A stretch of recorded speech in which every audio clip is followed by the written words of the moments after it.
Shall I start? So welcome everyone. It's a pleasure to see some of you online here today, but this is also welcome to anyone that has not been able to join us live, but will be watching this recording at a later stage. We're here today to talk about online forums and access to justice, and in particular, LegalBeagles, on which Legal Innovation Labways has conducted an interesting, we hope, piece of research over the last year or so. It was the beginning of 2022, perhaps actually the end of 2021, when Pam and Kate, the co-founders of LegalBeagles, approached us to discuss what we could do in terms of research and understanding the role that online forums are playing for access to justice. And we were provided access to data and statistics from LegalBeagles to this aim. And we decided to focus in particular on understanding how people have engaged with the employment law part of LegalBeagles forum over the years. And clearly COVID-19 has provided us in this regard also with a unique opportunity to understand how people are approaching forums in a period of crisis, in a period of uncertainty, in a period of substantial, even if temporary, legal changes. So for the past year and a half, essentially, we've been working to scour further data and understand exactly the role that LegalBeagles played, and we have tried to then generalize these findings to understand exactly if there is a role that online forums can play in supporting access to legal advice in particular. We're focused on two key issues in the report that has been circulated to all the attendees and that will also be available online. We're focused, first of all, on trying to understand how people engage with the legal forum and how that engagement is sustained over time. And secondly, we've tried to understand also the more specific COVID context and how people use a forum like LegalBeagles in a period of significant uncertainty. So I will first hand it over to the researchers in the Legal Innovation Labways to present our findings from the report. I can see online Madhura, Tom, Sergius, and Lois from the Legal Innovation Labways. And we will then have an opportunity for a broader discussion with a fantastic panel of speakers. We have here with us Pam and Kate, and we also have Alison Hook. And we will be talking a little bit through our findings here, but also looking more towards the future of online forums and what role indeed they can play in providing and supporting access to justice. So without further ado, I will hand it over to Madhura. Hello, everyone. Good morning. I'm Madhura, and I'm one of the research assistants here at Legal Innovation Lab Wales. And today, along with my fellow researchers, we will talk about how we wrote this report, what was the research methodology, the key findings, and the conclusions of the report. So a little bit of the background, as Stefano mentioned a little bit.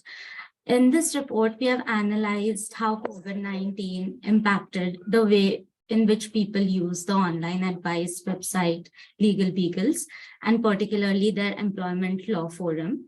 And for the purposes of this report, we have considered the COVID-19 period as March 2020 to December 2021. And we decided to focus our research on employment law specifically because even though COVID-19 impacted all sectors of life, there was a rise in unemployment at an unprecedented level. So the coronavirus job retention scheme was introduced in March 2020. And after that, in May 2020, there were around 8.9 million people who were furloughed. So considering these, so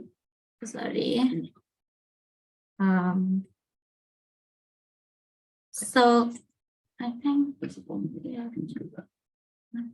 Sorry, that was a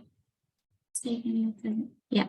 So considering this background in mind, through this report, we decided to answer 4 research questions. So the first one being how COVID-19 impacted the engagement with Employment Law Forum on LegalBeagles website. What were the key employment law issues raised by COVID-19? How did they differ from those raised before the pandemic? Thirdly, what aspect of COVID-19 legislation proved to be most challenging for users? And finally, the role LegalBeagle played in addressing legal advice needs during COVID-19. So to understand how we conducted this research, I will briefly talk about the LegalBeagles website structure. So the website consists of forums. So as you can see on the screen, we have provided definitions of these terms. So a forum is basically a particular area of law, like employment law or family law, where people can raise certain questions and queries. And these forums are consisting of certain threads where users can post replies or ask queries, thereby creating new threads. And then in turn, these threads consist of posts and responses. So that's how the LegalBeagles website is structured. And to answer the research questions, we looked at this data of employment law forum, of the threads and posts from the years 2008 to 2021. And in addition to that, LegalBeagles also started using Google Analytics in 2018. So we also collected data from Google Analytics, but that was only available from 2018 to 2021. So this data that we collected had certain limitations to it. And one of the major limitations that we faced was with respect to the thread view data. So as I said above, forums consist of threads where people can respond to queries or post new queries.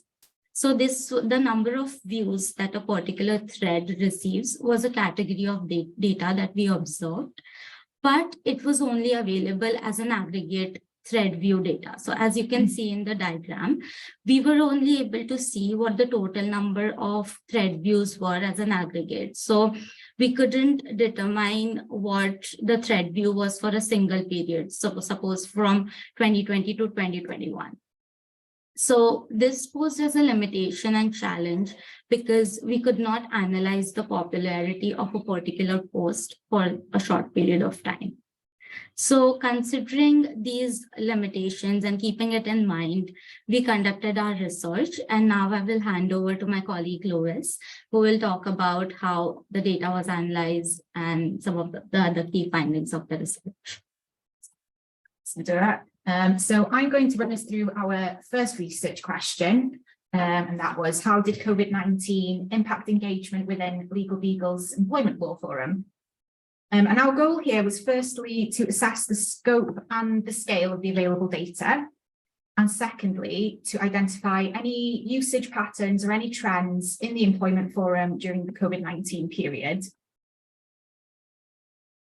In our research, we expected to find a sizable spike in the number of threads in the employment law forum due to the widespread impact of the pandemic on employers and employees through things like furlough, working from home, anticipated redundancies, and so on. And in order to test our hypothesis, we decided to focus on the inbuilt engagement metrics of LegalBeagles, as well as on data collected through Google Analytics on user activity and overall engagement, like Madhura's just talked us through. So looking at the available engagement data on the LegalBeagles website, we identified 3 metrics. The first being thread creation, so the number of threads or new subjects created in each forum. Thread posts, being the number of posts in each thread. And then thirdly, thread views, so the number of views for each thread since its creation. Here we have a graph which shows the total threads created in the employment law forum by year.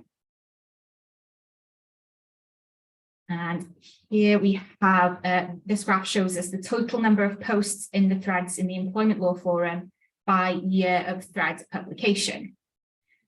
So what we can see here in these 2 graphs is that activity in the employment law forum reached a peak between 2014 and 2015, before steadily decreasing until 2019.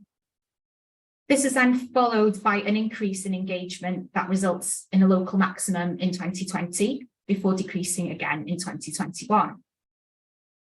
We believe the reason for this to be during 2013 and 2014, there were a number of employment law reforms that took place in the UK, specifically in July 2013, when fees were introduced in employment tribunals for the first time, which corresponds with an increase in activity in the employment law forum on LegalBeagles, which lasted until 2015.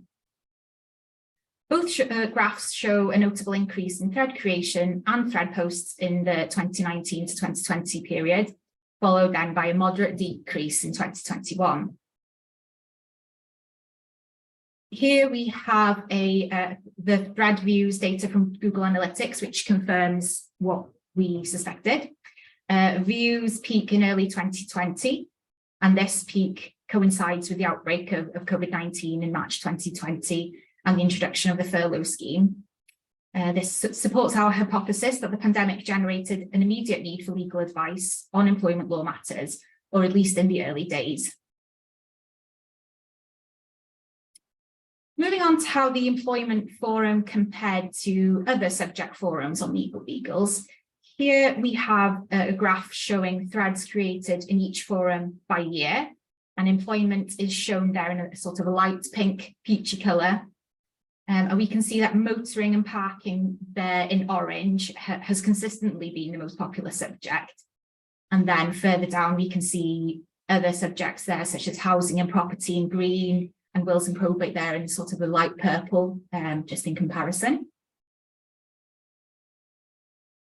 And then here we have a graph of the total posts in threads by year of creation. Again, employment is shown there in a sort of light pink peach colour. Motoring and parking shown in green this time, still continuously being popular. And then we have other matters again, like property, which is shown in a light purple colour here. And then wills and probate is in red here this time. While many forums did achieve a similar peak in 2014 to 2015, indicating that the website as a whole experienced increased popularity in that period, the local maximum in 2020 is uniquely found in the employment law forum. We see that several other topics took a dip in engagement in this time, while issues were put on hold in the early phases of the pandemic due to restrictions on travelling, court closures, suspension of debt recovery actions, and so on. The opposite appears true for employment law matters, with new modes of working and emergency legislation impacting employment in a range of different ways. In this context, it appears that an increasing number of people turn to LegalBeagles for legal advice on employment law issues affected by COVID-19. So here we have our key findings for this particular research question. We found that the Employment Law Forum experienced a considerable increase in threads and posts during the pandemic, second only to that period between 2013 and 2015. And the increase in Employment Law Forum activity at a time in which engagement was decreasing across the other forums suggests that LegalBeagles users were experiencing a range of employment law issues caused either directly or indirectly by COVID-19. In the next section, my colleague Tom's going to walk us through the use of advanced natural language processing techniques that we use to identify the key employment law issues experienced by LegalBeagles users. So I'm Tom, so I'll be running us through two main questions we asked in this topic. So what were the key employment issues raised by COVID-19 and how do they differ from the pre-COVID-19 issues? Our hypothesis was that we expected important COVID-19 related topics, particularly those related to the furlough scheme, to feature prominently in 2020 and 2021. And we also expect to see some variation in key topics over the years to account for changes in legislation and other relevant events. For the methodology, we used, as Lois mentioned, natural language processing techniques, which involved firstly pre-processing the data and then running the data through BERT topic, which is a topic modeling library, which then clusters the data and extracts the most frequent topics on a year-by-year basis. From this, we then created word clouds from the data for the years of 2013, 2016, 2019, 2020, and 2021. These years were selected to represent the evolution of topics in the Employment Law Forum before and during the pandemic. And the word clouds represent the keywords of each of the four topics. And the larger the word appears, the more frequent or the higher the frequency of that word within the topic. So I'll quickly move through 2013 to 2016. There's kind of dominant topics we can see throughout these which relate to contractual conditions, such as working hours, holidays and salary, grievances, investigations and disciplinary actions, and then court cases and hearings. We feel that these are kind of broad topics that present challenges to employees and employers and trigger a need for legal advice. And we feel this shows that users perceive LegalBeagles as providing a service similar to that of a law clinic or an advice agency, and are seeking advice at all stages of their employment, from termination, from offer to termination, and perhaps even litigation. When we move into 2020, though, we have the appearance of some new topics. So in the bottom left, we have the kind of furlough scheme and mentions around the of the scheme that starts in 2020. So LegalBeagles appears to have played a role in supporting employees affected by the scheme. We move quickly to 2021, though, we can see that this topic no longer appears.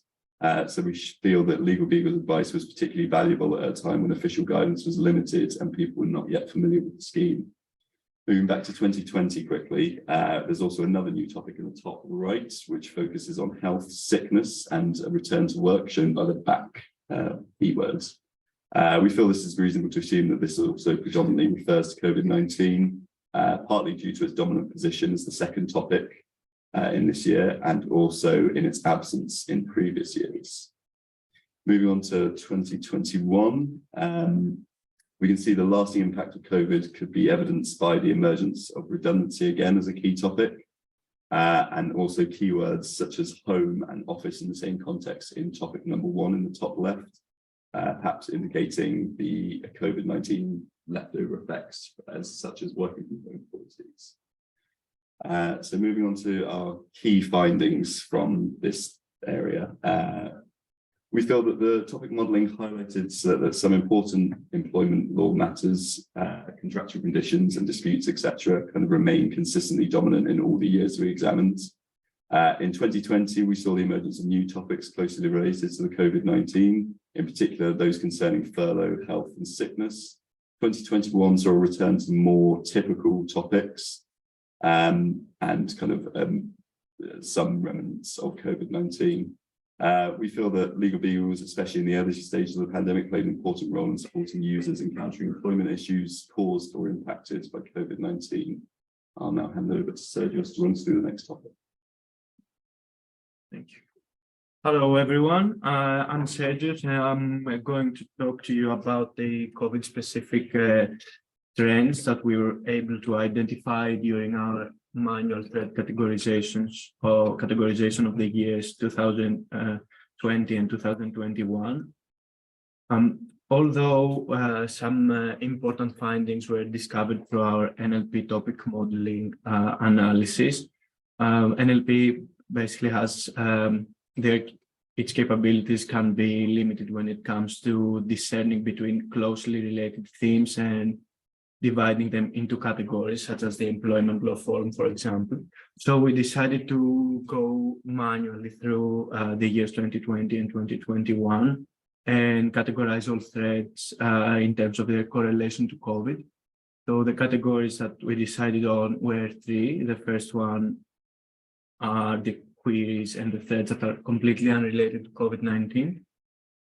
Secondly, we have category 1 with queries with indirect connection to COVID-19. In this case, we are mostly talking about aggravating factors of the COVID being an aggravating factor to the problem rather than the cause of the issue itself.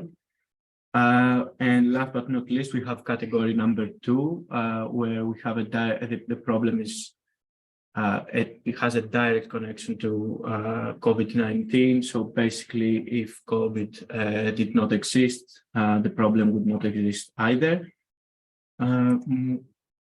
Here we can see the graphs showing the COVID-related queries during 2020. And as you can see, nearly 30% of all the threads created in this year have been in one way or another connected to COVID. And most of the times, almost 23.7% has been with a direct connection to the pandemic. So another interesting thing to notice is that the time frame that the most queries have been created is in mid-March, where this time frame actually coincides with the announcement of the first lockdown. Moving on to the 2021 data, we can see that there is a big reduction of COVID-related queries, with only 7.3% of the total threads being related to the pandemic, either directly or indirectly. And we did originally expect to see a decrease in the number of COVID-related queries in 2021, but this result still was a bit a surprise for us. And it seems that as regular guidance and advice were provided by the government, media, and websites and services like LegalBeagles, questions around how to handle furlough and COVID-related issues were mostly resolved. So in terms of our key findings, we can summarize them in the following. As we also saw from our NLP analysis and the manual categorization, we saw the emergence of new employment forum topics related one way or another to COVID-19. Those topics were usually around issues like furlough, annual leave, dismissals, compliance, changes to contracts, courts or tribunals. And we can also definitely say that LegalBeagles played a role in providing advice to employees facing uncertainties because of these strange times. And last but not least, we saw that as uncertainty decreased, maybe because of the availability of official guidance and other sources of advice, that COVID-19 related threats also diminished rapidly. And now I'm going to give it back to Tom to yes. Yeah, I'll run us through kind of a quick overview of our results and then move on to the role of the LegalBeagles as well as further research that we feel conducted. So overall, we feel that the activity in the Employment Law Forum increased in 2020 in contrast to activity in most other forums, which declined sharply. We saw the highest levels of engagement in the Employment Law Forum in March and April 2020, just as the first national lockdown was implemented and the furlough scheme was introduced. Almost 30% of the total threads created in 2020 were directly or indirectly related to COVID-19. Furlough scheme was the main COVID-19 related topic on which LegalBeagles users sought advice during the pandemic. And overall, while COVID-19 related queries made up a substantial portion of the threads created on the Employment Law Forum in 2020, their number was lower than expected and decreased sharply in 2021. So the role of LegalBeagles during the pandemic, we feel that LegalBeagles played an important role by providing advice to employees during a time of significant, rapid social, economic, and legal change. We feel this was particularly significant during the outset of the pandemic, where important changes in employment law, such as the furlough scheme, generated high levels of uncertainty. This coupled with the fact that there was kind of an initial lack of official guidance and then even subsequently the difficulty in keeping up to date with the rapidly changing guidance, as well as the unavailability of traditional sources of in-person advice, encouraged many employees to seek advice via the LegalBeagles Forum. Even with the progressive availability of further guidance from other sources, LegalBeagles, at least in 2020, remains an important source of advice on employment matters related to COVID-19. We feel that this could be due to LegalBeagles being able to offer advice tailored to the specific circumstances rather than the generic official advice. And this advantage of tailored advice can be seen across all of the dominant topics in the pre-pandemic years, showing that advice seekers can almost always benefit from tailored advice, even in areas where large amounts of more generic advice already exist. So our further research, we hope that these findings will encourage more people to research into the provision of online legal advice on forums and similar platforms, and we'd like to offer some further areas of potential research. So one could be the demographics of the forum's users, so who uses online forums and what are the main barriers to engagement. We could use topic modeling to review the legal issues that most affect advice seekers in a specific area. This could then be used to spearhead legislative reforms or create more effective guidance. We could also measure how effective online advice is, and this would help define the role forums should play in the advice environment and the impacts on advice seekers on mental health and well-being. Also, being able to measure the quality of the advice would be useful in being able to validate online forums as a reliable source of advice. We feel that research across all of these areas would generate findings, guidelines, and data that would benefit advice seekers and could potentially provide a way to reduce advice deadlines. I'll come back to Stefano to take over for the panel. Thank you, Tom.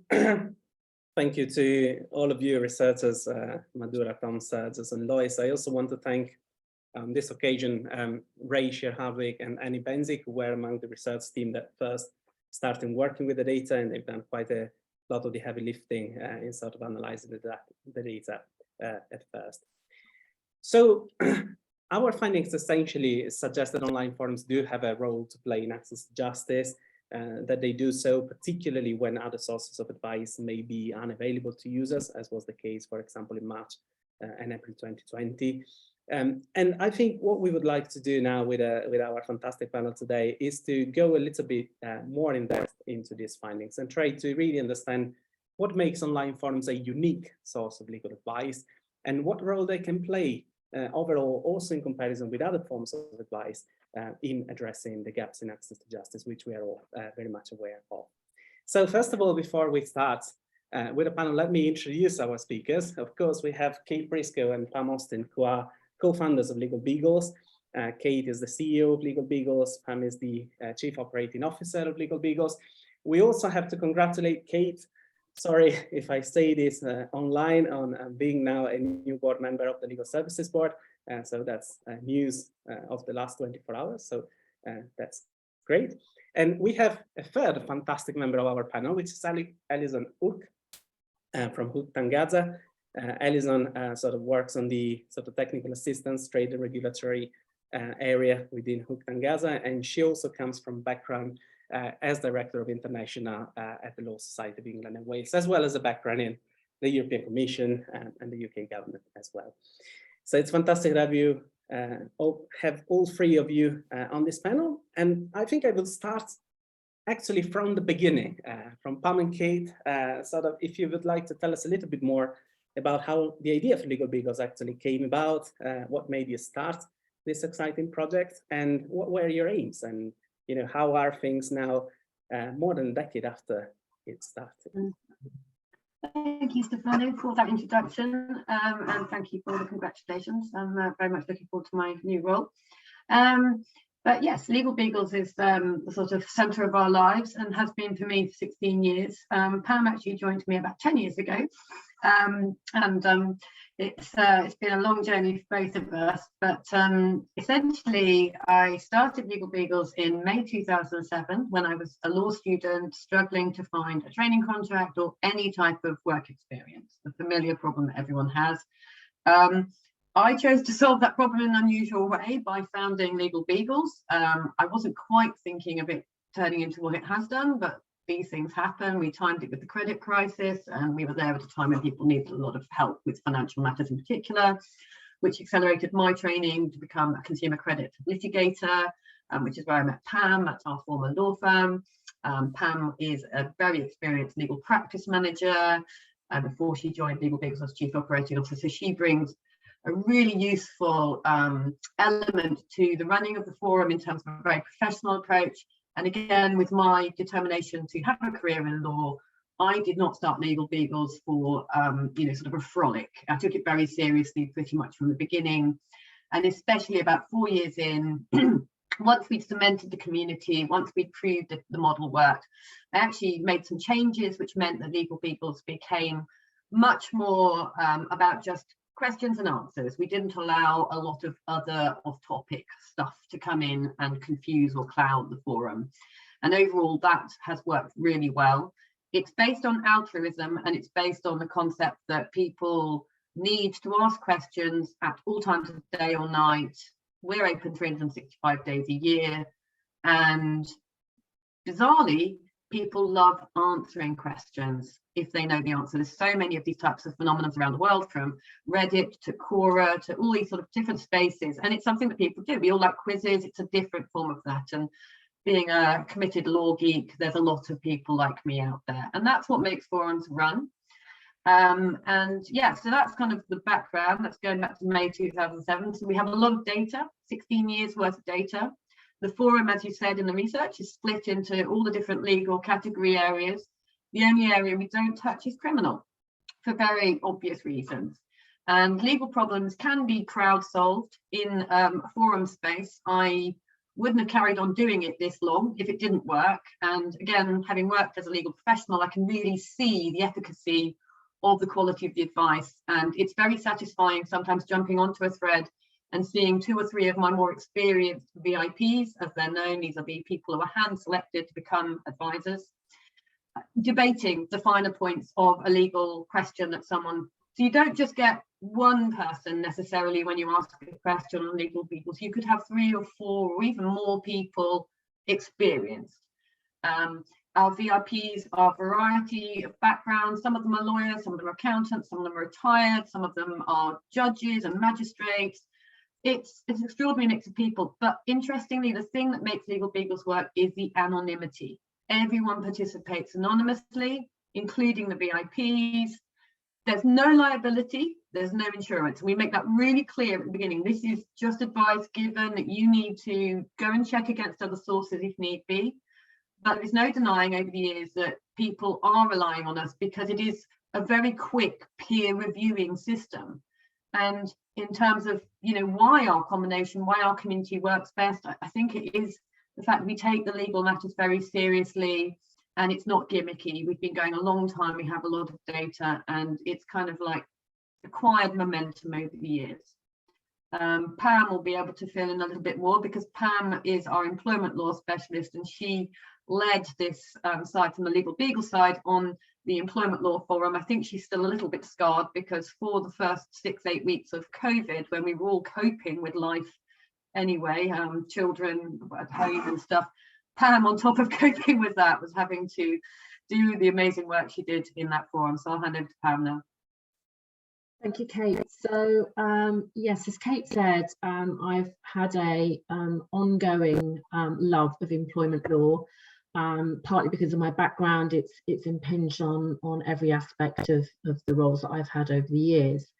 And I have been working with Kate as COO, but also dipping my hand into providing advice on the employment law section.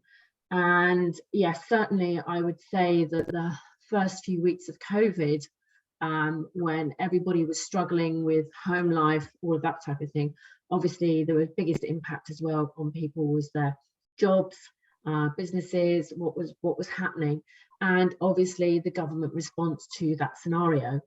And I think it's probably fair to say that everybody was finding their feet at that time, and guidance was coming out, and employers, and we do have employers that come to our forum to get advice on employees.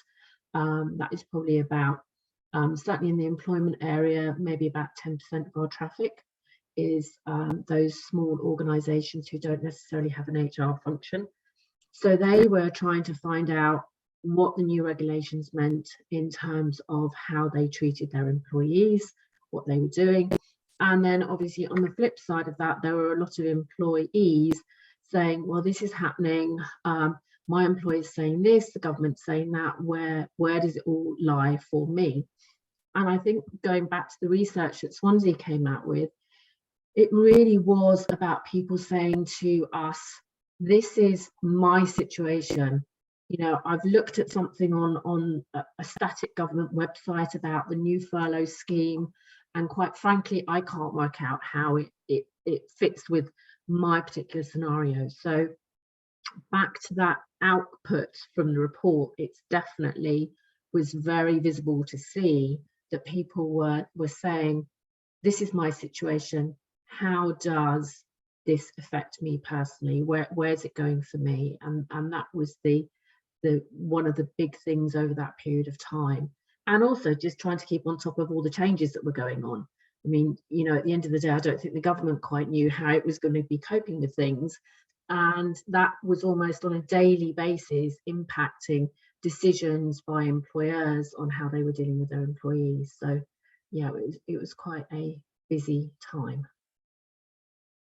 Well, that's really interesting. I think when we first talked with you about this project, I think one of the things that fascinated us from a research point of view was, you know, you are clearly sort of addressing a gap in access to legal advice in many ways, but you're doing so through the use of technology, which then allows some of the things that Katie were mentioning about sort of having this community-based peer review, also allowing that anonymity that draws people to the website and so on. And so I wanted to go briefly to Alison, because I know that you're also very passionate about sort of marrying access to justice and technology. So I wondered if you have some initial thoughts as we open this panel, and both from your experience or if you have any reflection on, you know, the role that online forums indeed play. Yes, thank you. Well, we know LegalBeagles well, and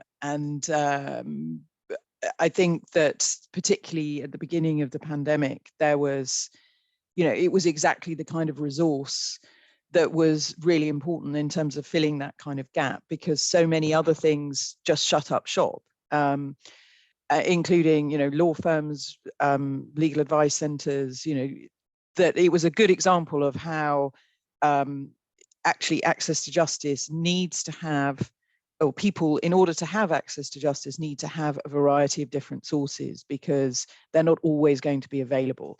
And I think in terms of where, so a lot of the work that we do at Hook Tangaza is actually looking across different jurisdictions as well. So we, particularly on the access to justice side, do tend to look quite a lot at other jurisdictions, particularly the US and Australia. The US because they obviously legal aid in the US is considerably lower, and then even it is here as it diminishes.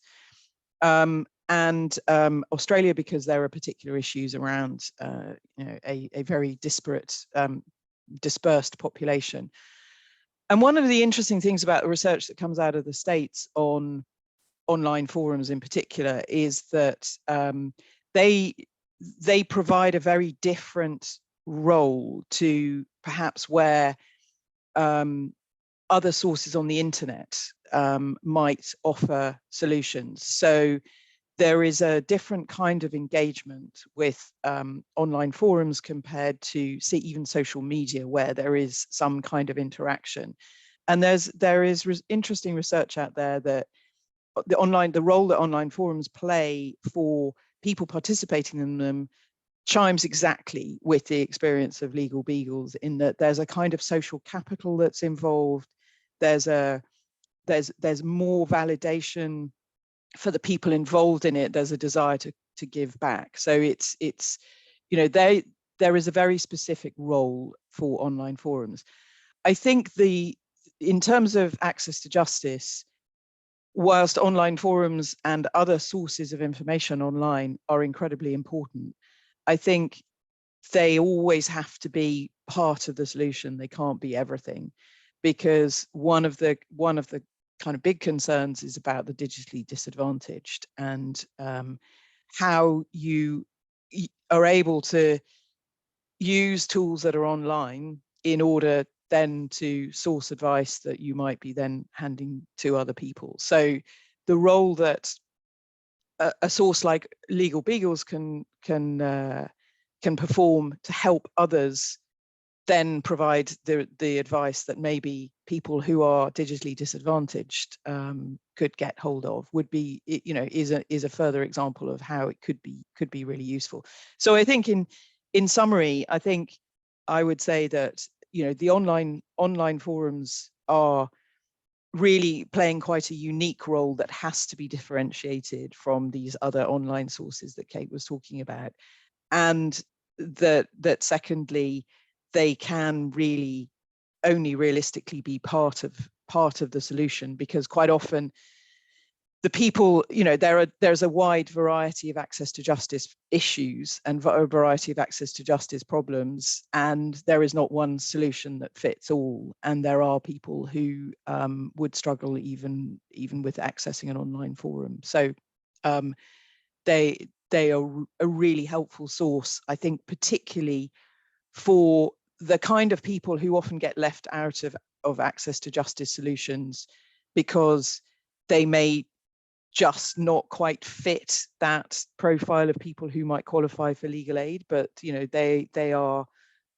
certainly people who are in need of assistance. Yeah, I think you've touched upon something that is really crucial here, which is the uniqueness of online forums as a tool to increase access to justice, not the only one, but just within a range of different tools. So what I think would be interesting to explore is exactly what makes an online forum so unique. And I think we've touched on a number of things, right? We talked about, for example, the fact that an online forum has an ability to reach people even in situations where other sources of advice may be unavailable, although it comes with the issue of potentially digital exclusion, of course, on the other side of the coin. We talked about sort of the relationship, if you like, between the advisor and the advised to some extent, and the anonymity concept that Kate touched upon.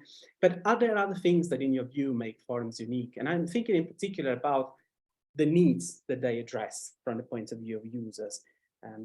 I don't know, Kate, do you have more ideas also drawing from your experience of, running LegalBeagles?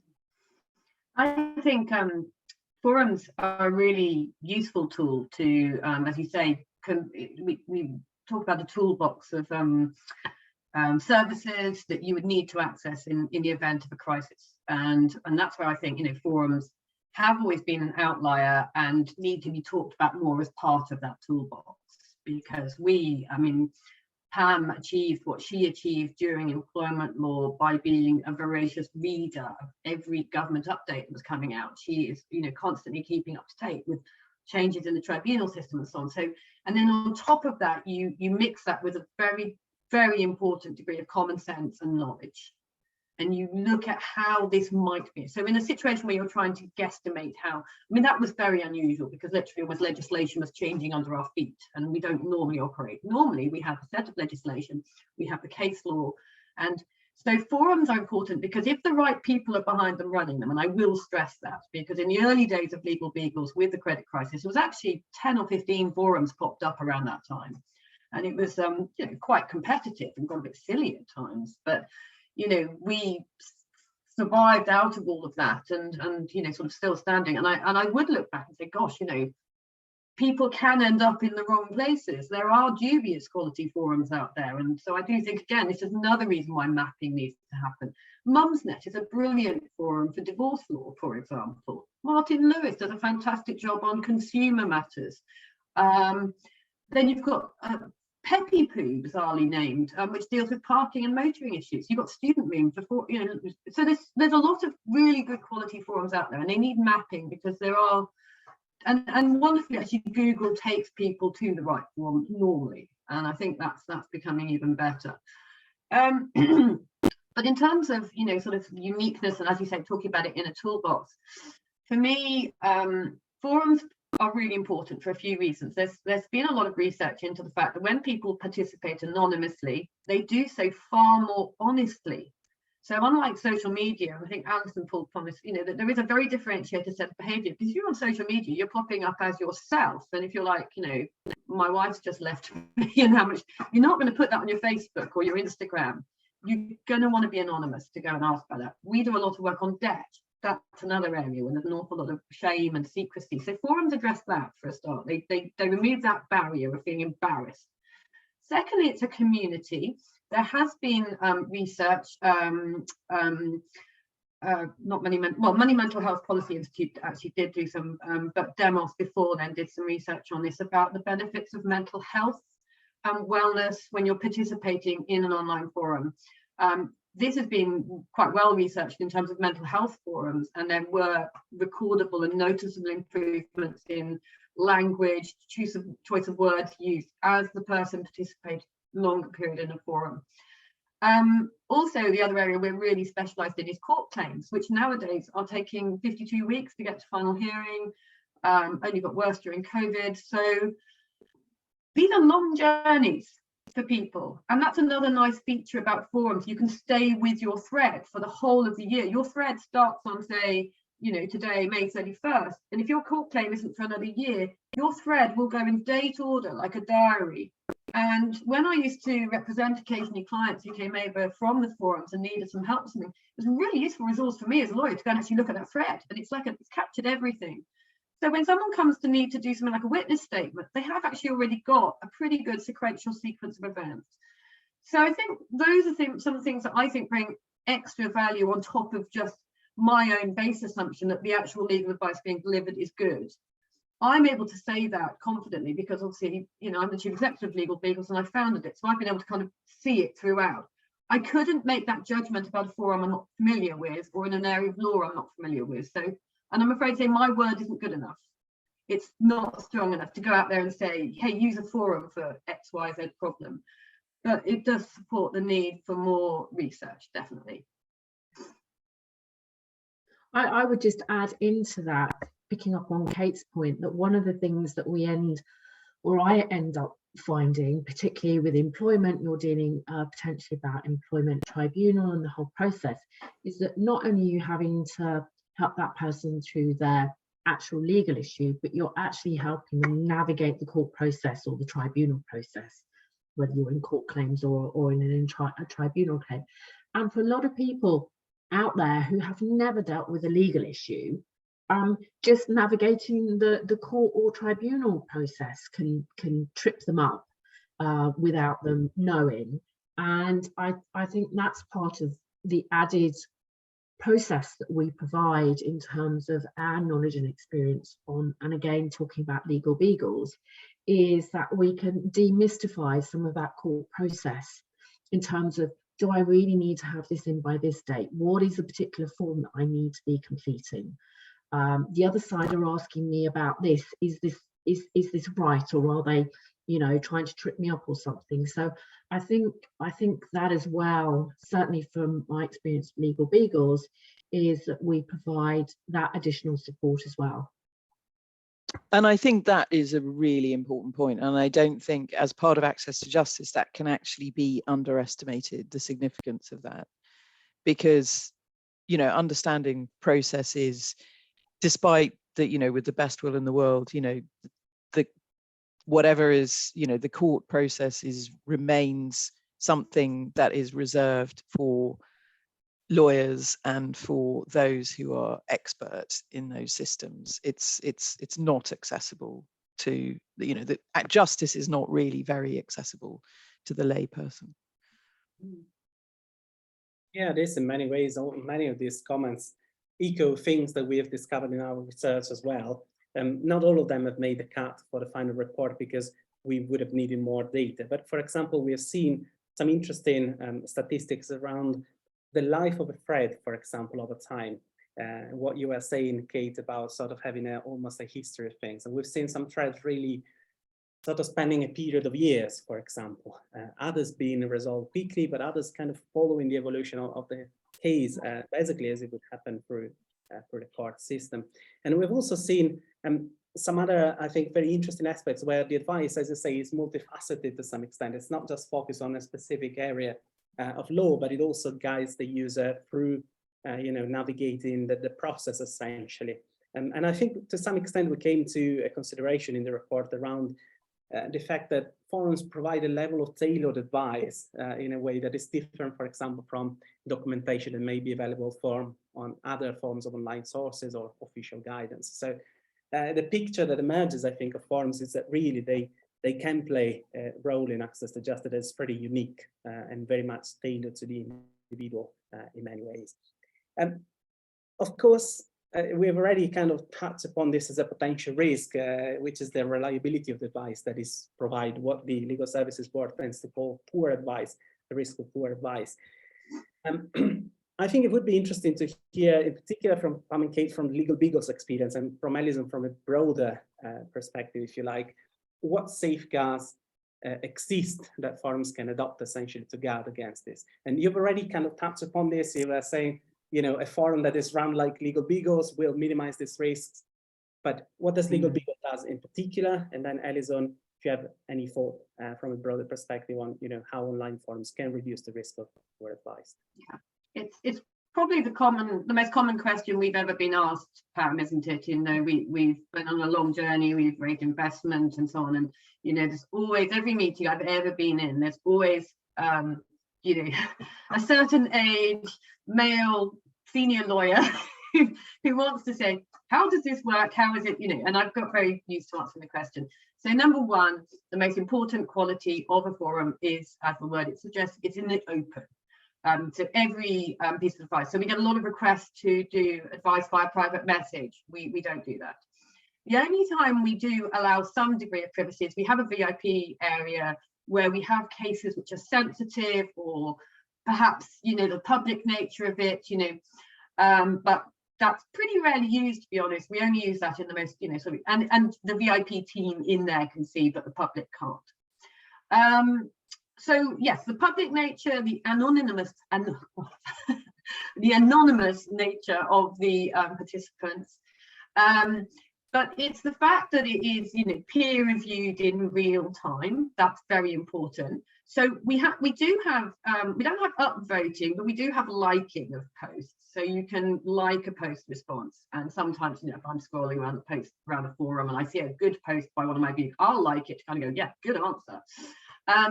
So there's that, and a lot of forums have upvoting, which helps you see which is the right answer. But we've not gone down that route because actually a forum is a thread is a story. If every time someone wrote a first question, there was a neat in a box answer for it, that happens less than 1% of the time. It is more like a journey you take them on and support them through and answer questions as you go along. Lots of small questions usually.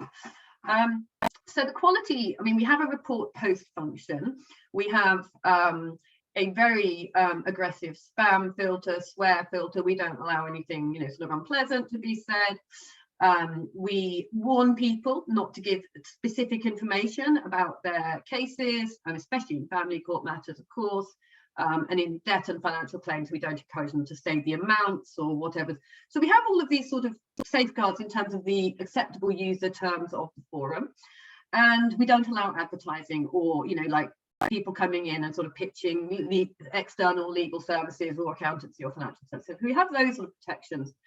But in essence, it is the bright light of publicity and, you know, the sort of the fact that nothing's happening behind closed doors. This is very much so. If something is wrong, you can imagine what happens on a forum. Someone pops up and goes, what the heck, that's not right, that's completely the wrong, you know, and it happened to me. It's very embarrassing when it happens. So the experts tend to avoid that happening. We'll go and check something before we put it in public, because it's a bit humiliating if you get it wrong. So that's kind of one of the fail safes that we have. And Pam, what would you say to that, you know, in terms of how we make sure that it's always good quality?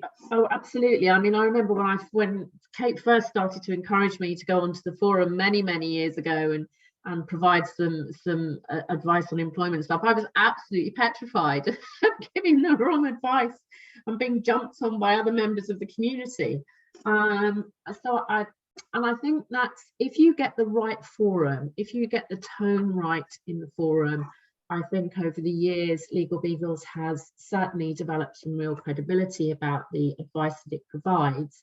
Then I think that engenders in our volunteer community, in our VIPs, the fact that they want to be ensuring that the advice that they are providing is pretty good advice, and will take the person on to the next stage of whatever process they're going through. So yes, I really do think that is things that we hold fast as volunteers. And the other thing as well is that Kate's spoken about this, the VIP status. We will get new people who will come onto the forum and maybe start answering posts and this type of thing. They will not get to this VIP status on the forum. And so we've been probably watching them for at least a good 6 months. A good 6 months to a year. And we will be looking at the quality of their work and actually seeing, you know, has this person provided the correct advice on a regular basis? Have they got the right tone in the way that they're providing that advice?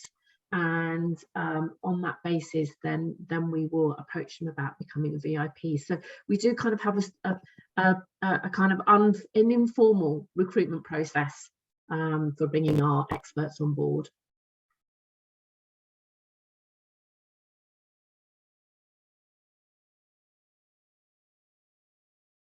Alison, was there anything you wanted to add from a broader perspective? Well, only that you know, Kate's comment about you know, the sort of initial reaction. I mean, I hear that all the time from groups of lawyers about how horrific it is that, you know, people can get access to these sources of information that are not, you know, don't come with a qualification. But I think actually, you know, Kate and Pam between them have mentioned two really important words. One is or concepts. One is moderation, and the other is safeguards. And it's really interesting that when people are talking about AI, natural language generated advice, you know, safeguards are one of the words that pops up. So I think those two concepts are what makes the difference, probably, with a forum that becomes a trusted and a valued source of advice, and those that maybe, like the ones that Kate was talking about, ones that came and went, perhaps. I think that also coupled with and this is where it is, you know, where the examples of things like the, you know, Martin Lewis Money Advice or Mumsnet or some of those other sources are really, you know, interesting in that they indicate the importance of other sort of brands that people trust, and actually building up that kind of trust in a brand is something that takes a lot of time, and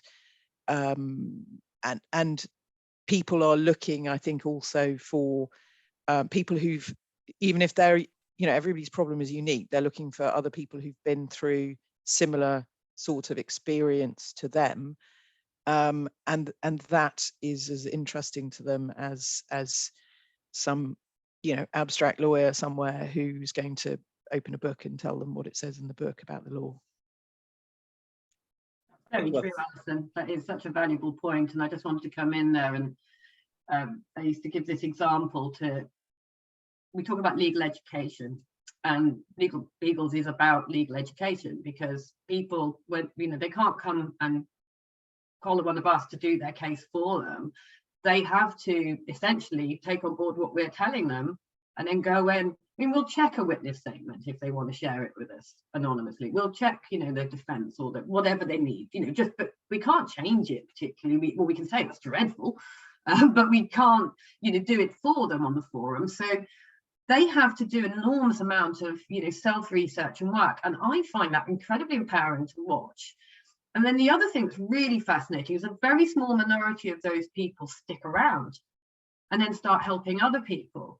And then eventually some of them even become VIPs themselves, because they've become so expert at their specific narrow area of law. An example I always give that struck me at the time, it's not about law, it's about medicine. And it was the mother of the baby, Charlie Gard, who was on life support and went to the High Court, and they, you know, to be taken off life support. That mum, in the space of less than a year, she didn't come from an educated background. She apparently became recognised by the GPs treating her son as the most expert on that condition. She taught herself everything she needed to know to be able to try and argue, you know, what was ultimately a futile and tragic case. But it always struck me, it was very similar, that when you need to learn something that's going to change the rest of your life, you will damn well do it. And in a way, the sort of the access to justice bit that I find fascinating is some people, they won't even go and contact a law firm because they don't even have that first 300, 400 pounds to go and get that initial advice. They're so on the edge.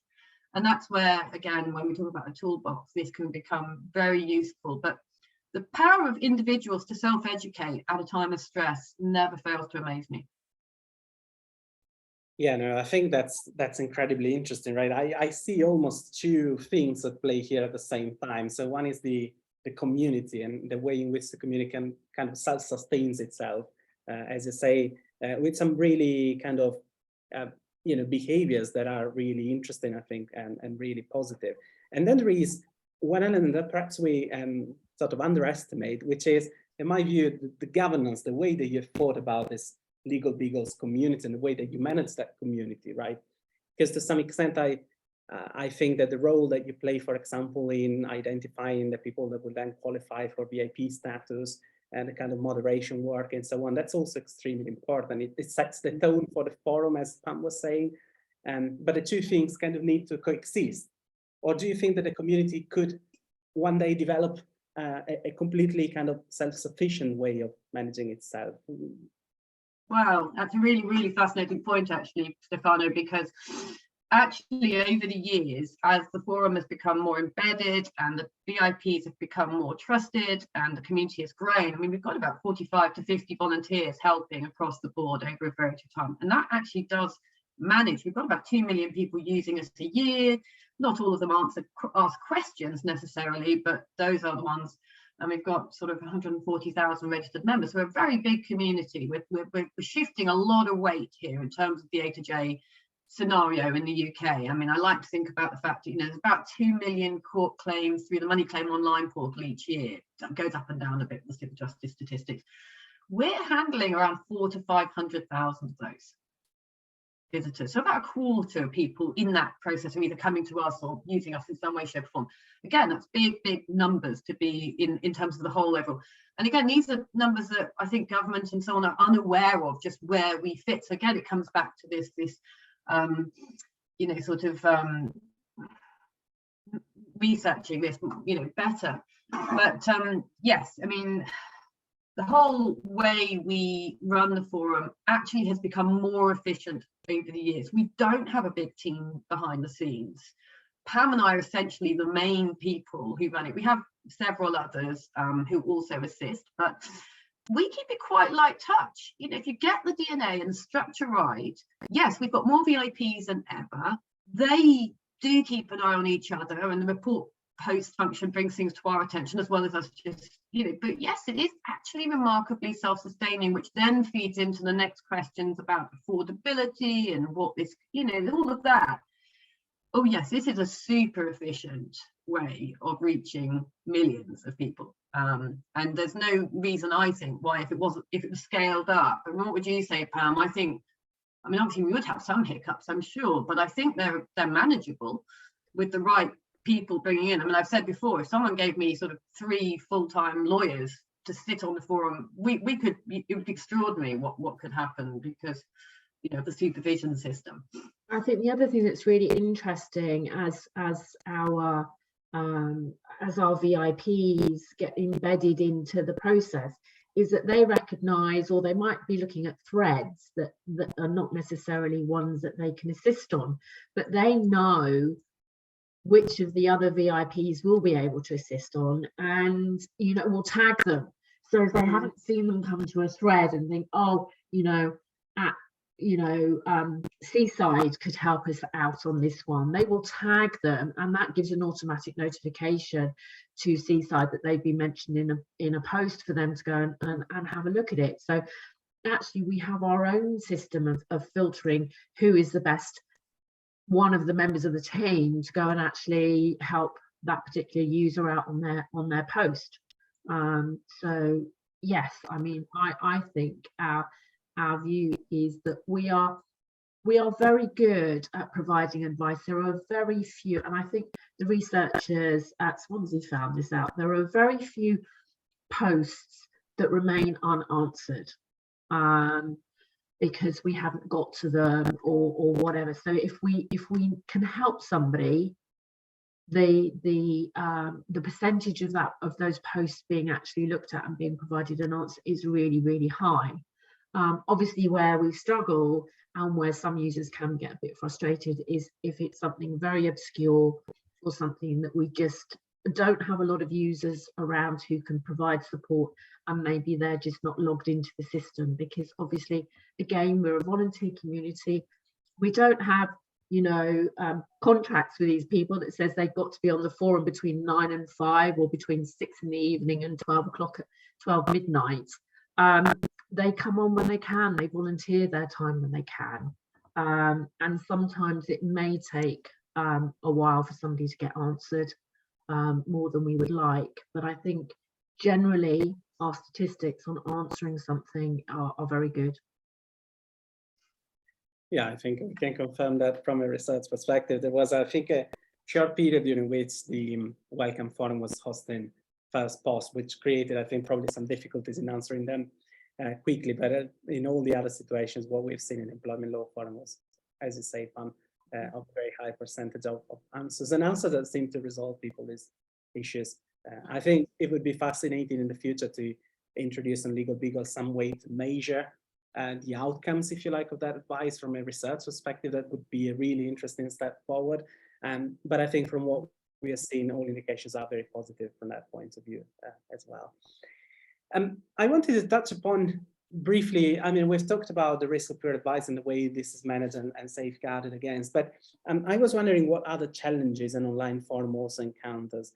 I presume there are simply even practical challenges like costs of running an online forums and potentially also the support that you find in the broader community.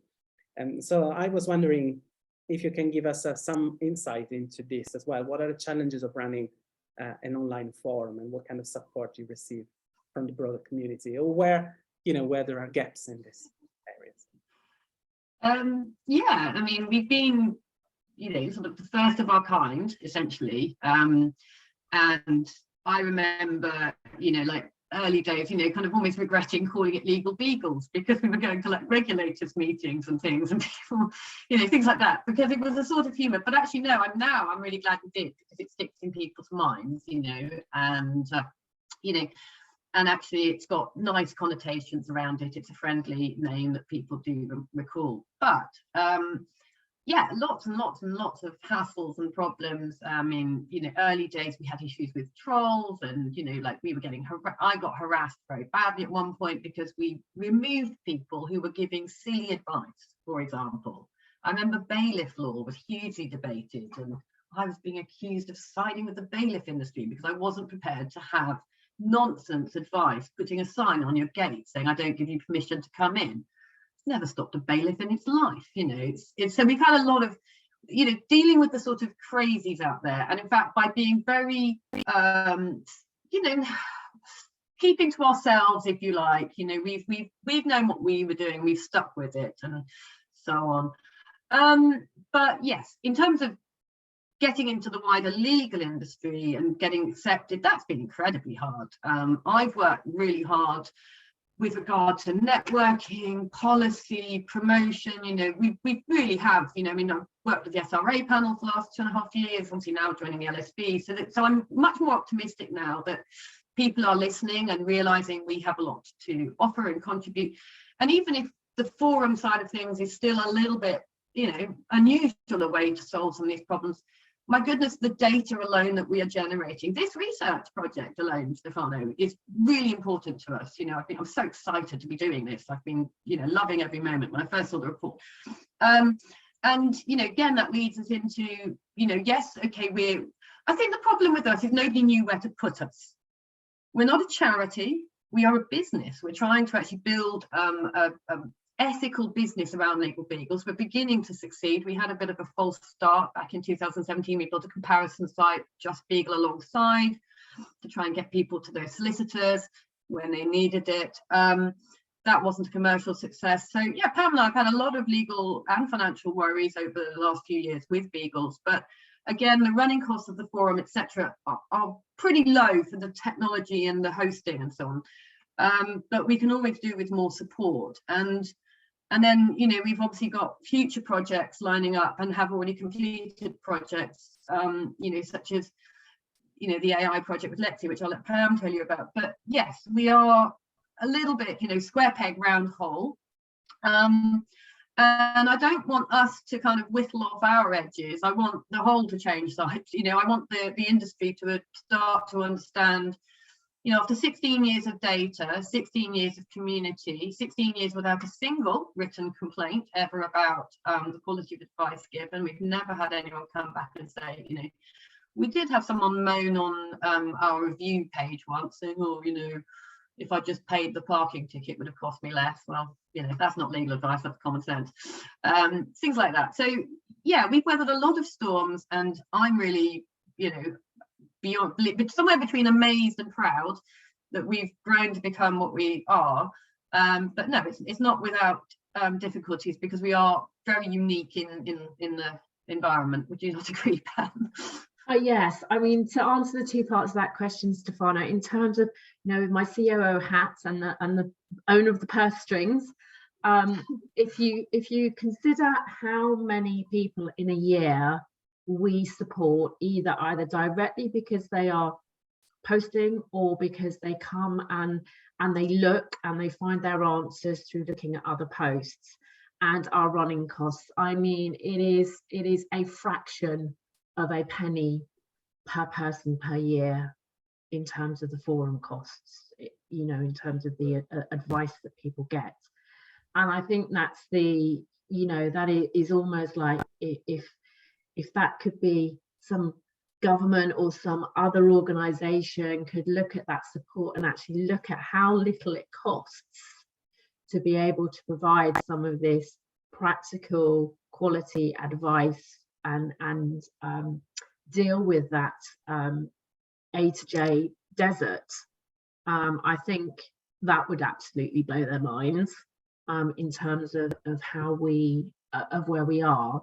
But as Kate said, I think we just quietly get on with our work day to day. That is what we're about. And I don't think, because it's deemed to be a forum, people understand where our place is in the legal landscape. Where do we fit in that ecosystem? And I think rather than trying to look at us and say, right, these guys are providing a really phenomenal service and providing a real sense of community in the legal advice that they're giving and dealing with that A to J problem for us, how can we support them? They don't kind of want to tackle us. They think, oh, well, they look at us and they go, oh, well done, guys, you're doing a really good job. And then they kind of think, oh, but we don't know where to put you. So they walk off again and just hope that we'll carry on. And I think that is a real issue. And of course, we will carry on and come hell or high water, Kate and I will find the money each year to ensure that the forum keeps going and we keep providing the advice for less than a fraction of a penny per visitor to the site per year. But yes, it is difficult. And I was wondering if Alison had some thoughts on, you know, how to break those barriers then, because it seems to me like, you know, our research and everything that we've discussed today points to LegalBeagles as a case study, but more broadly, you know, well-managed online communities providing legal advice have a place on that map of access to justice. But it seems like there are some barriers to that role becoming a little more formal, if you like. I think that to some extent, we in this country are still kind of trapped in a legal aid mentality where, you know, there was a sort of linear sort of approach to access to justice, which was, you know, you found somebody who was a legal aid provider, and that reflects the sort of assumption that outside of those areas of legal aid, you know, people would fund their own legal advice or whatever. But, you know, that's, even though that is clearly has been an erroneous view for a very, very long time, it's something that I think still sort of prevails. And the risk of that is that it doesn't reflect the fact that access to justice is both I think organic and multifaceted, and that actually where I think there's some really interesting projects to be done in this country. And again, I think we should be looking to places like the States for some of the experience that they've had over, projects which attempt to kind of map across all the different sources of access to justice, and kind of enable the whoever it is, whether it's policymakers, whether it's actually the users, providers, to see across the whole landscape that there is nobody who owns access to justice. There's no and there is no end point. There's no single end point. So sometimes it might end up that actually you end up going to court. Sometimes it might not end up that you go to court. Sometimes it might not be something that is even really a legal problem, but it might be another problem that has a legal dimension to it. And by finding that legal dimension, you can signpost somebody to a medical provider or some other provider that's actually going to solve that problem. And I think our real challenge is to take legal services out of a box and to take access to justice out of its narrow confines, where it's just kind of got trapped partly by a legal aid system, and to start thinking about it in as broad as a broader way as possible, and to start spreading out what we understand by justice and routes to access to justice, or access to legal services, I should say, rather than just access to justice. Yeah, I think that's a brilliant consideration, and it's similar to some of the conclusions we've reached in our research, right? It's thinking about an ecosystem, if you like, or set of different tools that can be used for that purpose. I'm conscious of time, so I'll get to a final question, which is looking a little bit at the future, and in particular, to some extent, also whether technology and technologies like AI can be helpful to sort of help sustain and strengthen this ecosystem that might include online forums indeed. So I wonder if from all of you, there are some words about the future of online forums, the future of LegalBeagles, and the role that new technologies can play in that, or the risks indeed that may come from that. I suppose, we can look at it from LegalBeagles because we did undertake a technology project with Innovate UK funding. And part of it was around how do we deal with this earlier issue that I touched on about maybe people posting and there not being a response very quickly, because that is another phenomenon of forums. It is that if somebody doesn't get an answer very quickly, they will probably log off. Yes, they'll get an email when somebody comes back to that post, but it's quite good to be able to provide them some initial immediate advice, because they're clearly in that mindset. I've got a problem, I need some help with it. And so we did a project and created an AI, in inverted commas, chatbot, we called her Lexi.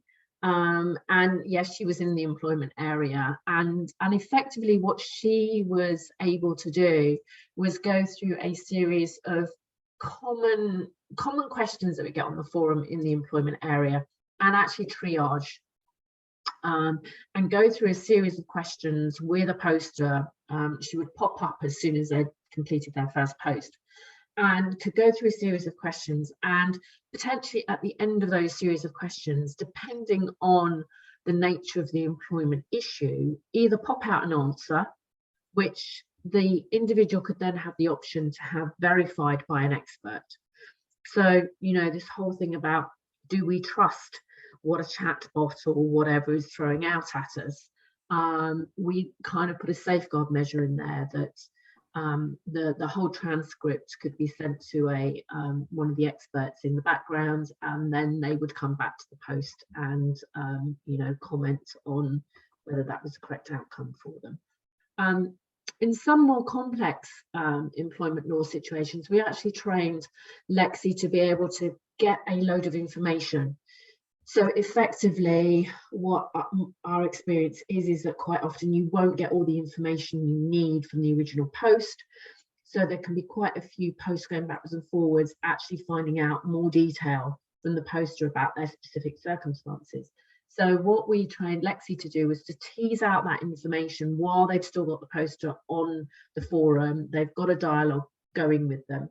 And then basically Lexi would say, right, I've got as much information as I need. Thank you very much. I'm now going to send this over to an expert who's going to digest it, have a look at it, and then we'll come back to your thread within 24 hours with a response next stage forward. So effectively, we have Lexi sitting there. Unfortunately, we don't quite have the funds to have her live. But she's there ready to go and has the potential to do a lot of the groundwork in that area. And our next venture would be to take it into another area which is quite procedural, which is into the civil court system, so going through a small claims process. So our perspective on it is that yes, I think there is a way that we could do some heavy lifting on the forum with the intelligent use of AI, but not without some human interface at some point along that line. And I think it goes back to some conversations we've had around still with chatbot or ChatGPT. What you get is almost like a textbook theoretical output, and our experience shows is that's all very well and good, but ultimately people want to know is how does this relate to my specific circumstances. So that's kind of my thoughts on it. I would agree. There's so much we can do with the forum, and in fact this research project and the Innovate project we did on Lexi has kind of ticked two very important boxes for us about how to use and deploy our data and whether AI has a role for deployment on LegalBeagles. And the answer to both of those is yes, but the data is coming from humans in the first place and will continue to come from humans, and that community will continue to provide a safety net around deployment of all sorts of potential. We want to work with chatbots out in the wider legal industry. I can't say we massively want to build another one ourselves because it took 2 years and more brain cells than I care to lose again. And to be honest, there's no need for it because we've got the traffic, we've got 2 million and rising a year coming to us. We've got the data, we've got the community, and we've got all of this sort of. So we're going to be doing some interesting stuff over the next sort of couple of years. There's going to be more research, there's going to be more AI work, but we're actually going to be working more with the legal tech industry because we're going to be creating a new marketplace within LegalBeagles, which is going to be all of the apps and AI services that are connected to legal access to justice. We want to kind of wrap the community around those two, road test them, see how people get on with them, let them come back to us and feedback. How did that app work for you? All of that will be embedded in a special area on LegalBeagles because that achieves two things. It actually gives those new apps desperately trying to thrive in a new industry, startups, access to our traffic, effectively creating a ready-made marketplace for them. And B, we can then monitor the engagement of the consumers who do go on to do that. So we're really excited about that because that could be a really useful commercial future for us. And we just want to kind of build upon a little bit like Martin Lewis did with Money Saving Expert, where he kind of expanded it into a range of wraparound services, but we don't, like the traditional referral model that's been really sort of attacked with funding and restrictions. That's not something we found has worked well at scale on Beagles. And plus on top of that, unfortunately, the final problem I think we could ask for if we were putting this out to legal industry is we'd love just a bit more engagement from the law firms. We had a really quite tough experience with them when we were doing the comparison site. This is different. We've run 2 years of successful law student training, working with 3 or 4 UK universities. we've got a lot of stuff we could do, and we want to kind of do more of it. Just need more time, more funding. But I think the marketplace and the legal tech work we're doing in the future will cement our position and hopefully give us a lot more data going forward. So that's really my thoughts on where the future's going for us.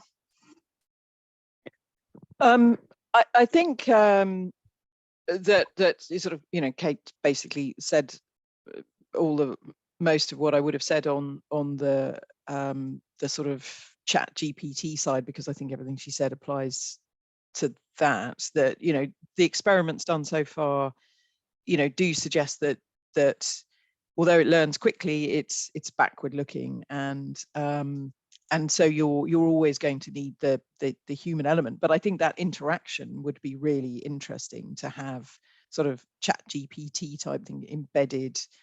And it's probably, I mean, the problem with technology is it moves so fast that you know, goodness knows where it's going to go in future. But the other sort of dimension of technology that I think it's worth touching on is data. And I think that one of the things, and you know, this may be where, you know, you and your researchers are able to sort of talk with, you know, much more immediate and bitter experience around actually trying to collect data. And there is definitely more that could be done around creating legal taxonomies, creating sort of industry-wide approaches that make it much easier to classify data, to then signpost people to sources that relate to real-world problems. And you know, that's an area where I'd like to see sort of technology being deployed more. I think that's absolutely brilliant from all of you.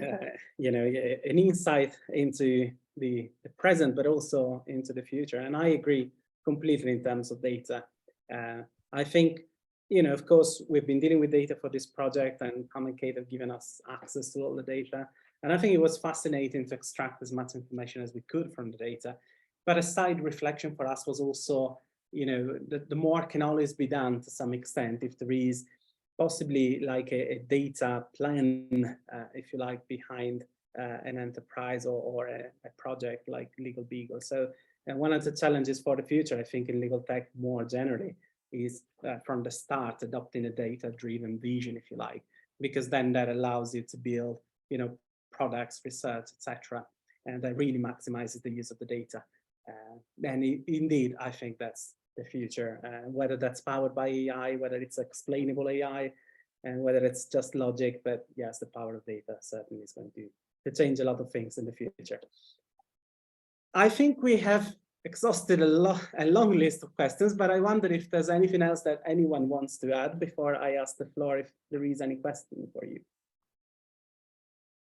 No? So is there any question from anyone that is live with us? Because of course, if you're watching this recording, you're welcome to also get in touch with us, but you will not have had a chance to ask anything. Warren.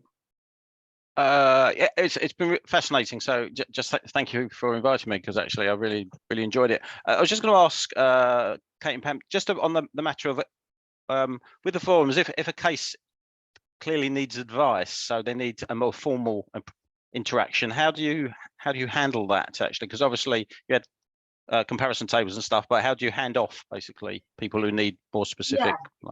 Obviously, I mean, there have been cases where people have come onto the forum where we're like, you know, I mean, a good example, one that baffles me, is people, for example, trying to pursue a personal injury claim on their own.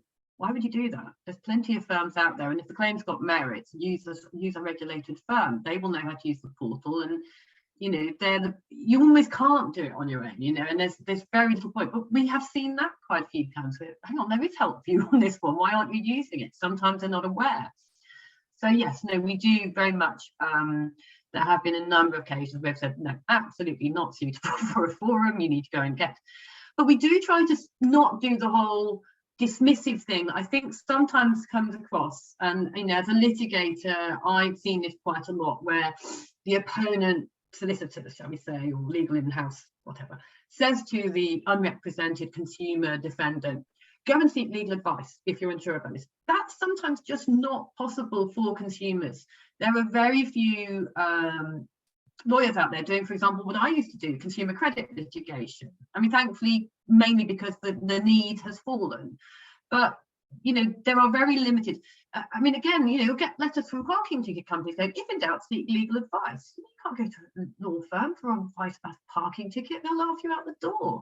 They don't offer it, you know, it's just, and the other, just on that same note, Warren, the costs rules with the small claims track have slightly, well, not slightly, somewhat created the advice desert, because you've got 2 million court claims a year.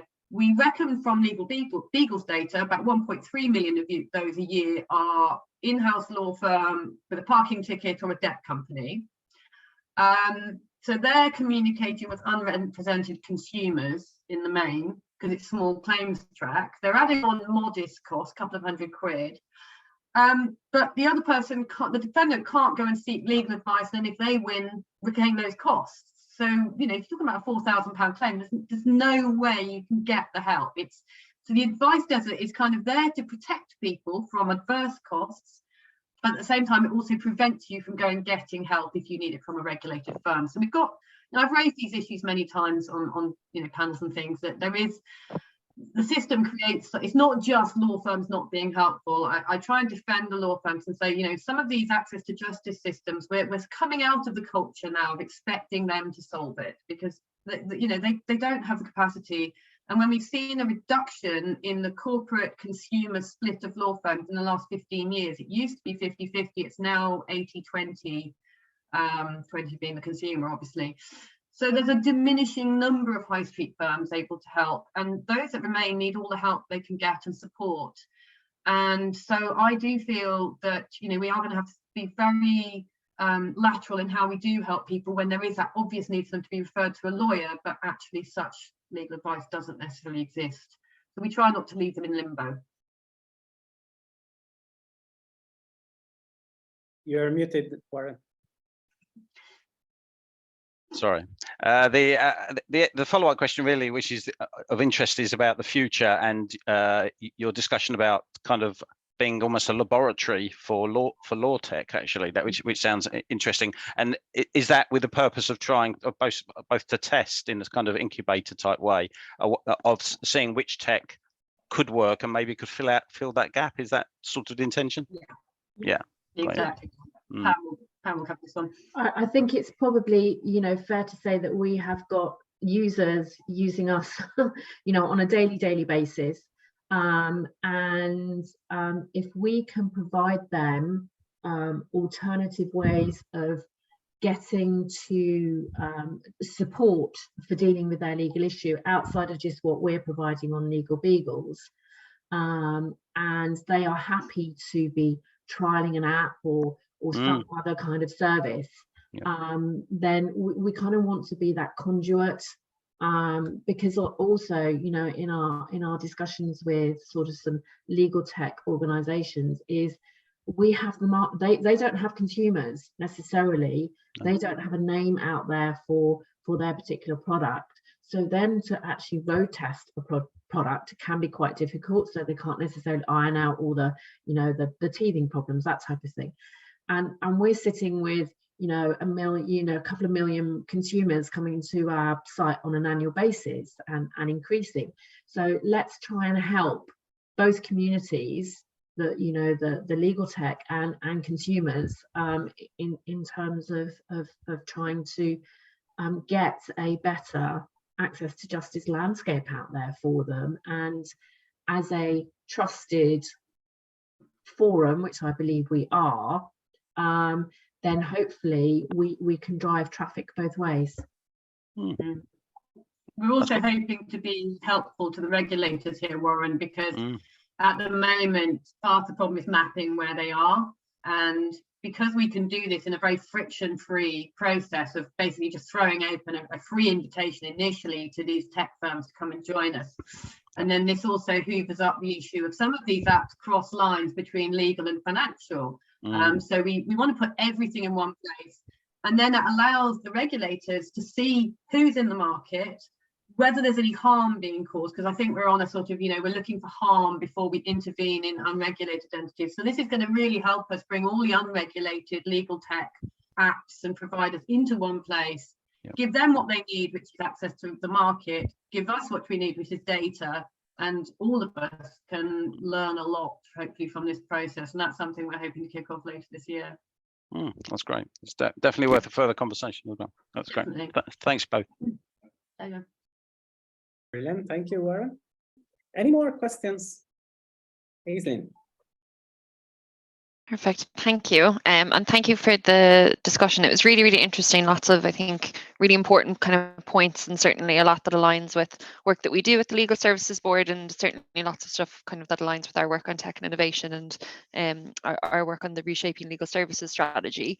Mine was kind of more of a broad question really for the panelists in terms of the role of regulators, perhaps in, promoting forums like LegalBeagles, but also, kind of similar tools and applications like that. So I would just be interested to hear kind of the perspective of each of the panelists in that respect.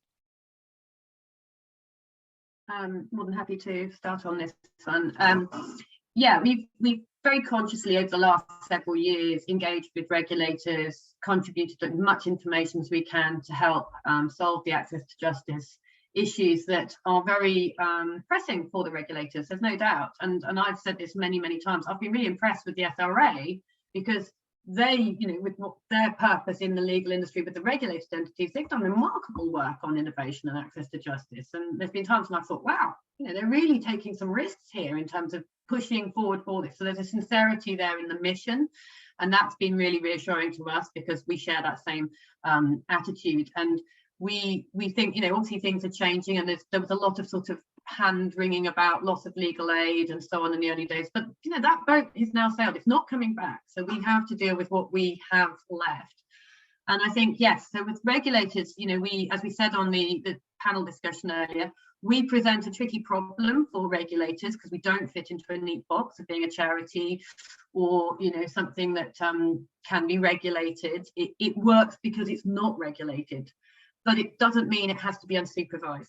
And supervision is a very familiar, and the whole structure of how LegalBeagles works with, us owners at the top, and there's tiers of volunteers, there's a site team above that, then there's volunteers, our recruitment process, which takes a very long time to become accepted as a volunteer. I think, yeah, there's stuff that we would be, obviously we're being very open. We want to share our data and our performance and our methodology with regulators. And I think it is, we don't expect regulators to kind of say tomorrow, oh yeah, forums, we're going to recommend them, because we're saying you need to do that very cautiously, because there is not all forums are good. I think I published an article a couple of months ago on the Reshaping Legal Services website about just this phenomenon of, be careful. It's not an automatic all forums are good. Maybe a traffic light system, maybe a listing system on legal choices or something could start to make people aware perhaps there are good places, good sources of information. Like I mentioned earlier, Mumsnet, great for divorce and so on. I think they've actually got partnerships with law firms as well. So there's a real ecosystem building around communities. But yeah, definitely we would always appreciate more support from regulators. And I'm hoping my new role on the Legal Services Board will help, bring this more to not acceptance, but part of the discussion piece that we're all partaking in. I mean, I guess I'd go back to support that in terms of the early comments I made about understanding where our type of legal advice, because that's effectively what we are giving on a daily basis, provides where that sits in this ecosystem of the regulated, unregulated world. And I think when we've had the conversations with the regulators, back to the comment, because we don't fit in a neat box, they kind of run away. But I think there has to be a perspective that the regulators take, that if they really are keen to embrace how they handle the A to J issue, that they might need to consider thinking outside of the box of regulated entities providing that solution, because it's very clear that they are not you know, as Kate has touched upon, the number of law firms dealing with consumer type issues has you know, fallen off the cliff really. And if anything, you can actually look to LegalBeagles to see what are the real legal issues out there. You know, some of the earlier graphs that the Swansea team have put together shows exactly what is happening effectively at the coalface of consumer legal issues. And I think, you know, that in terms of data and advice back to the regulated industry as to what is actually happening out there in the consumer world for legal issues would be really important.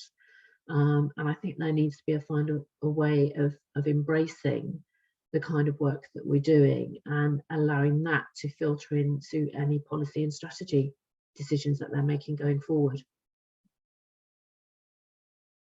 I would just add that in terms of regulators, I think Pam makes a really important point about the sort of, you know, the regulated world as we know it at the moment are sort of insiders and outsiders, and you know, those outside this great unmapped unknown territory, terra incognita, that's out there of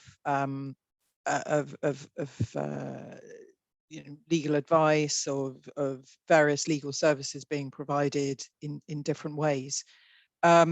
What is the role of the regulator there? And I think that's where, you know, the world is changing, and that maybe we're going to kind of find ourselves moving more towards regulators taking more of a role in those kind of areas to the extent that they can. And I think that is around potentially voluntary standards and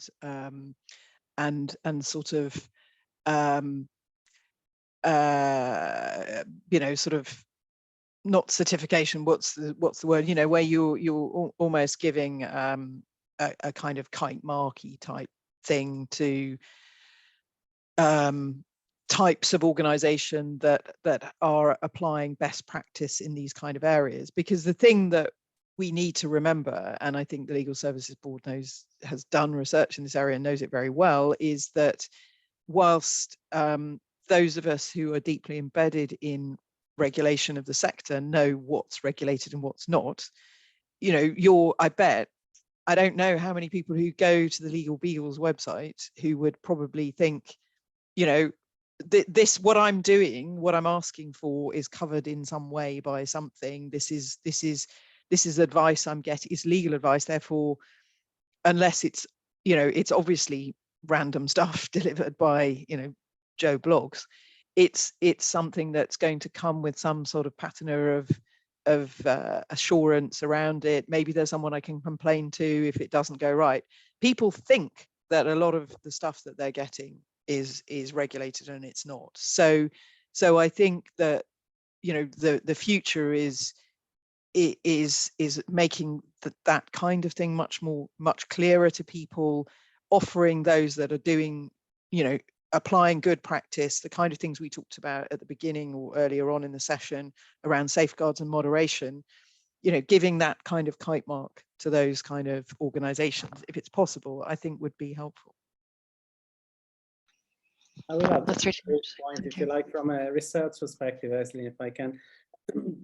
We've been working with the SRA, for example, on a range of projects through the last couple of years, and we've had a lot of discussions. And I think the way that I see, you know, things changing, pretty much as everyone has already said, it's that black and white world of regulated and unregulated, and that barrier is kind of breaking down, right? So you're almost like going from a black and white picture to a color picture, if you like. Right? So perhaps, you know, I think we all see a role that regulators may play in that, perhaps in certain areas. You know, imagining a picture that has a spectrum of different colors, if you like, there are clearly areas that would correspond to what today you call the regulated sector, that might be subjected to a certain stronger level of regulation. There may be areas where regulation appears to be, you know, completely not needed, and those could remain outside. And then there's all this part in the middle where I think there could be almost like puddles of low-level regulation, if you like, that can help even organization with like LegalBeagles, because indeed our research on LegalBeagles data, and when we started thinking about the structure of LegalBeagles, the way it operates, we were thinking, for example, that there are certain elements of certain policies, for example, internally, certain certain internal structure that could be formalized perhaps in different ways. And in the future, there could be the need for data policies that become more and more transparent, rules on the use of AI, but also rules around, for example, conflict of interest, of governance, etc. And even if we assume that for an organization like LegalBeagles, those rules will remain kind of internal, there will be a need for a level of standardization to some extent for guiding anyway these organizations, and will become more and more important, I think, as technology evolves. Very, very accurate, Stefano, and I think we would agree with you that definitely we would be very receptive. And I think, again, with Pam and I at the helm, with Pam's background, with we have approaches. I've been saying it for many years. I wanted the LegalBeagles experience, people to come in, to be not quite like going to a law firm, but having similar, assumptions at play. So, for example, we have very comprehensive drafted, data policy, terms of acceptable use. We worked on a massive project about 6-7 years ago, wasn't it, Pam? And I was quite proud of our T's and C's, because they really were very comprehensive, and they really did address, like this sort of like risk landscape we found ourselves in terms of all the broad level of advice. I mean, we spent several years being anxious about using the word advice, because legal advice is something that's quite, well, then we sort of thought, no, this is crazy, But yes, all of our processes and moderation policy, and how we appoint VIPs, and what we do with your data, and whether we can sell stuff or whether we can identify you. What happens, for example, when we get two sides of the same dispute on a forum space? That's happened. And again, the anonymity helps, but sometimes we'll be reading something and go, oh my God, that's the husband, or that's the employer. And it has happened. So yeah, there's little things like that need thinking about. And yes, what we've done is we've applied things like our law firm, ways of, handling things, and have applied it to LegalBeagles, and it's been remarkably successful. And so I think, yes, there is definitely grounds and potential for, a more regulated approach, and we obviously would welcome that.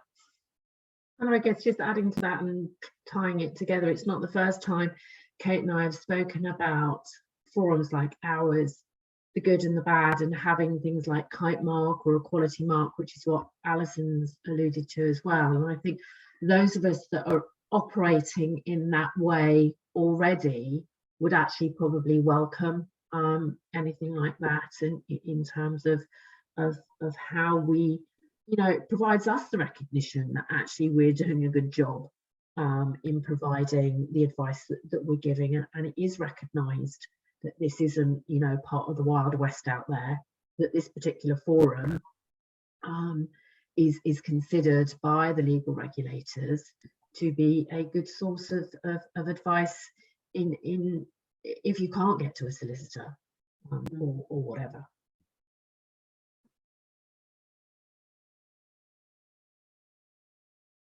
Brilliant. I think that probably gave you a lot of food for thought, but I think you asked the question that is of interest to everyone here. Anyone wants to ask another question? Presumably not. So if not, then I shall say a really big thank you to a lot of people. So starting from Pam and Kate, of course, because you've come to us with this data, you've kind of put on our table a research project that we wouldn't have otherwise thought about. And it's been a real pleasure to work with you to discover more about the world of LegalBeagles and the world of online forums, which remain for researchers in law in particular, a bit of a, an angle of the world we haven't explored much compared to other fields. So we owe a good, a great thank you to you too. I wish to thank Alison. Thank you very much for coming. It's been a pleasure to see you again after a long time, and always brilliant and very interesting to hear all your insights. I need to thank the researchers, of course, Madura, Tom, Lois, and Sergius, who are here today, but also Ray and Annie, which I've mentioned before. I need to thank also Beth, who's taking care of all the engagement and organizing all of this. And I thank all of you for coming today, Warren, Aislinn. Thank you very much for coming. And we hope that more people will more researchers will be interested in this area, more research will be done over the coming years. But we also hope that the work we've done in Swansea will kind of highlight the role that forums indeed can play in access to justice, and perhaps regulators will have a role to play here, as we just discussed. So thank you very much, everyone, for coming today, and we hope to see you again very soon.